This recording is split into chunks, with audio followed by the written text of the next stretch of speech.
Ang bahaging ito ay hatid sa inyo ng Shopinos.com. Easy, secure, happy shopping!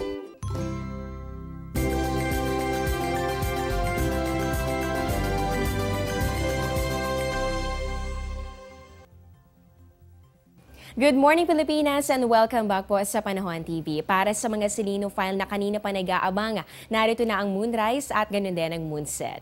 Ang moonrise natin for today, 9:24 p.m. at yung moonset naman, 9:07 ng umaga.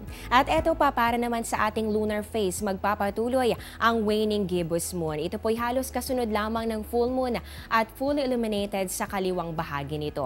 Ang phase na ito ay nangyayari rin kapag ang buwan ay nasa pagitan ng 90 and 135-degree angle mula sa mundo at sa araw.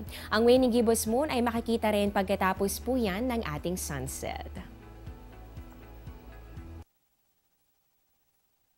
Bukod po dito, inaasahan din po natin itong perigee. Ibig sabihin po nito, yung ating buwan ay nasa pinakamalapit na distansya mula sa ating mundo. Kapag po nangyayari ang ganitong astronomical event, ibig sabihin po niyan ay mas malakas din yung gravitational force. Kaya inaasahan po natin na mas mataas din ang tidal variations.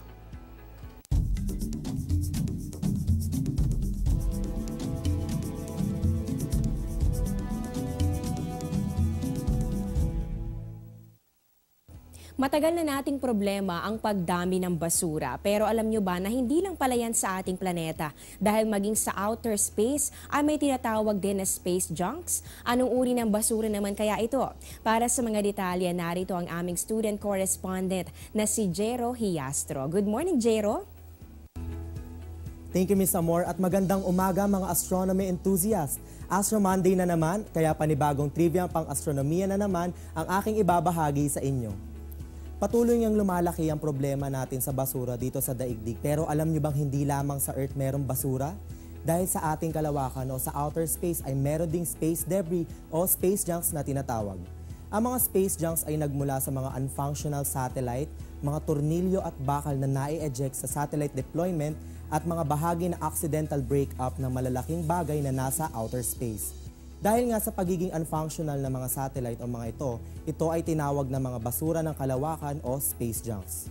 Ang mga ito ay kumikilos sa bilis na 28,000 kilometers per hour, kaya sa ganitong bilis ay kaya nilang umikot sa ating daigdig sa loob lamang ng isa't kalahating oras.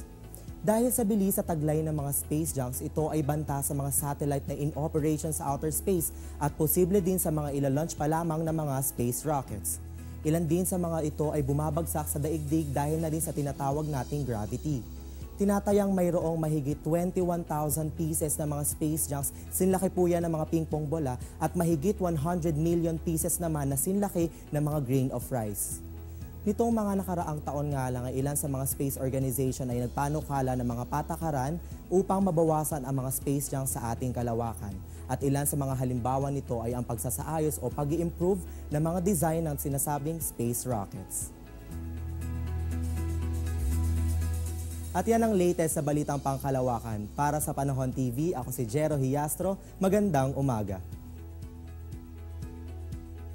Maraming salamat sa iyo, Jero. Ayan, meron na naman tayong bagong natutunan tungkol sa ating kalawakan. At para sa iba pang interesting astronomical news, tutok lamang sa Panahon TV.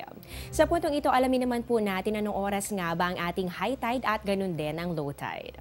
Along Manila Bay, ito po ay courtesy of Namria. Yung high tide natin, mamaya itong 12:36 ng tanghali. Yan po iaabot ng 1 metro. Habang ito namang low tide, 7:15 ng gabi at posible po yung umabot ng 0.29 meters. Sa puntong ito naman, i-check po natin ito pong pinakahuling datos ng Pag-asa tungkol dito sa major dams. Dito po yan sa bahagi ng Luzon. Kabilang po dito ang Magat, Pantabangan at ganun din ang Angat Dam.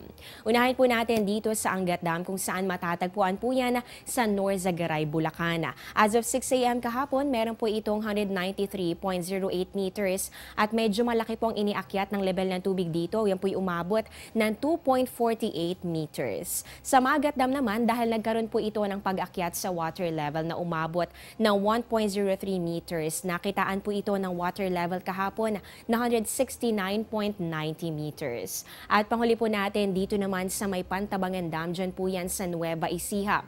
Nagkaroon din po ito ng increase in water level na umabot ng 0.55 meters. Kaya naman naitala po dito ang 187.95 meters. Lahat po ng ating binabantayang dam nagkaroon po ng pag-akyat sa level ng tubig dahil na rin ito sa mga pag-ulan at pagkidlat, pagkulog na naranasan natin nitong mga nakalipas na araw.